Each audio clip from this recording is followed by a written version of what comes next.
Agora a gente volta a falar de um assunto que parou o país nessa quarta-feira. Não tem como ficar indiferente a tamanha crueldade. Dois rapazes, um adolescente de 17 anos e um jovem de 25, entraram numa escola e abriram fogo contra alunos e funcionários.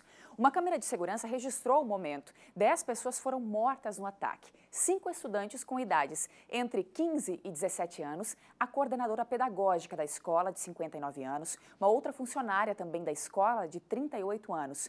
O tio de um dos assassinos, que foi morto antes deles atacarem a escola.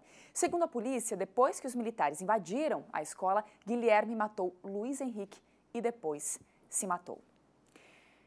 Difícil, uma notícia difícil da gente falar. Aqui comigo no estúdio está o doutor Marcos de Noronha, que é psiquiatra, e vai falar um pouquinho para a gente de comportamento, né, doutor? Eu começo te perguntando o que todo país se questiona, né, acredito eu desde ontem, como explicar um comportamento desse tipo de um adolescente de 17 anos que teria arquitetado, pelo que as investigações mostram, todo esse ataque, né? Antes matou o tio, depois foi para a escola e aí acabou abrindo fogo, né, no meio das pessoas na hora do recreio, onde todo mundo estava junto, né? Como explicar, doutor?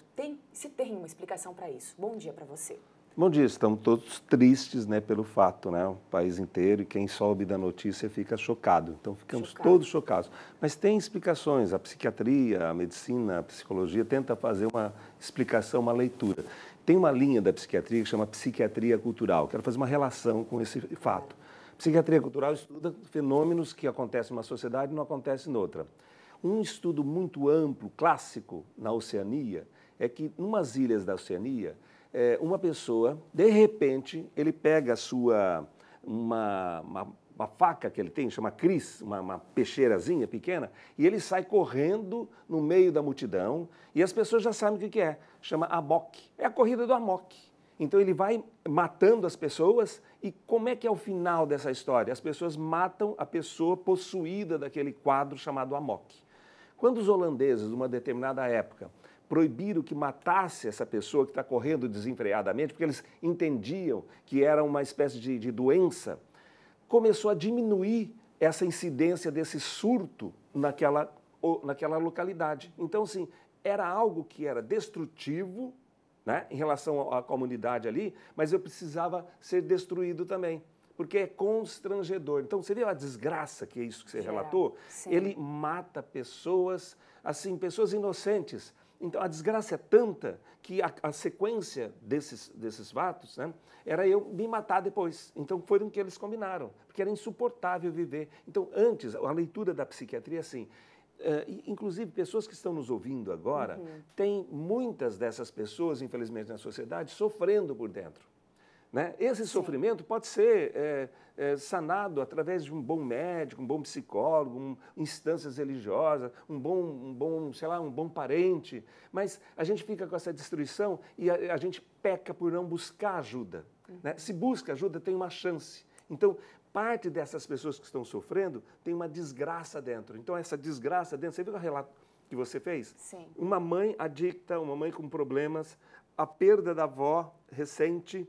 Isso, que é o caso, para a gente contextualizar para quem não sabe, é o caso desse rapaz, então, desse adolescente de 17 anos que teria arquitetado, como o doutor está citando, a mãe dele seria usuária de drogas, pelo que a polícia está investigando, ele morava com a avó faleceu há 3 meses. Isso teria sido o estupim para ele decidir? Eu já perdi tudo. Eu tenho um sofrimento, uma patologia aqui, perdi a minha avó que me cria, a minha mãe que tem essa desestrutura. Então, isso, o que vai fazer? Eu dissemino essa destruição que eu tenho interna e eu tenho um adepto, porque eu posso ter outras pessoas na minha convivência que também têm o mesmo tipo de sofrimento. Então, eu dissemino isso, eu destruo os outros, mas como é que eu vou suportar mais, né, coisas ruins da minha vida? Eu me destruo, eu tenho que morrer. Né? Então, o exemplo do Amok é assim, quando proibiram a pessoa de ser morta pela sociedade, desapareceu o Amok. E tem como identificar algum traço, né, nesse adolescente, por exemplo, vem desde criança, algum distúrbio, alguma coisa, para conseguir identificar, né, esse tipo de comportamento, para evitar que isso aconteça, de repente, doutor? A família pode identificar que a pessoa está sofrendo, que ele está diferente no comportamento, que tem alguns traços. O perito nisso é o médico que faz o diagnóstico, o médico psiquiatra especializado nessa área, o psicoterapeuta, o psicólogo. Então, tem como identificar. Mas é impossível prever, porque muitas pessoas estão, nesse momento, sofrendo. Agora, da mesma forma que isso é desagradável, até a gente lidar com isso na sociedade, a gente fica muito sentido, porque eles lidam com um exemplo. Nós temos Columbine, né, nos Estados Unidos, na década 90, final da década 90, que serve de modelo. Então, esse tipo de comportamento é uma imitação cultural de um modelo. Tem várias formas de destruir os outros e se destruir. Mas esse modelo é um modelo copiado. Nós estamos copiando coisas dos Estados Unidos que a gente podia, né, maneirar um pouco. Tem coisas boas naquele país, mas esta é uma cópia muito ruim. Agora, da mesma forma que isso é pesado falar e a gente tem que até digerir, divulgar, né? Porque é difícil. É lamentável. É uma tristeza, assim, puxa, o ser humano é capaz disso. Da mesma forma, a gente pode ter ao contrário disso. A gente pode disseminar cuidando da pessoa, curando a pessoa, ou a gente pode disseminar dessa coisa destrutiva, da raiva, do ódio que tem dentro da pessoa, a gente pode treinar ao oposto até, alegria. A gente pode, além de dar saúde a uma pessoa, a gente pode treinar a pessoa que são meio amarradas, fechadas, a gente pode treinar através de várias técnicas. A psicoterapia, eu uso várias técnicas, mas existem, por exemplo, tem um livro chamado A Arte da Gentileza, do Piero Ferrucci, conhecido o livro.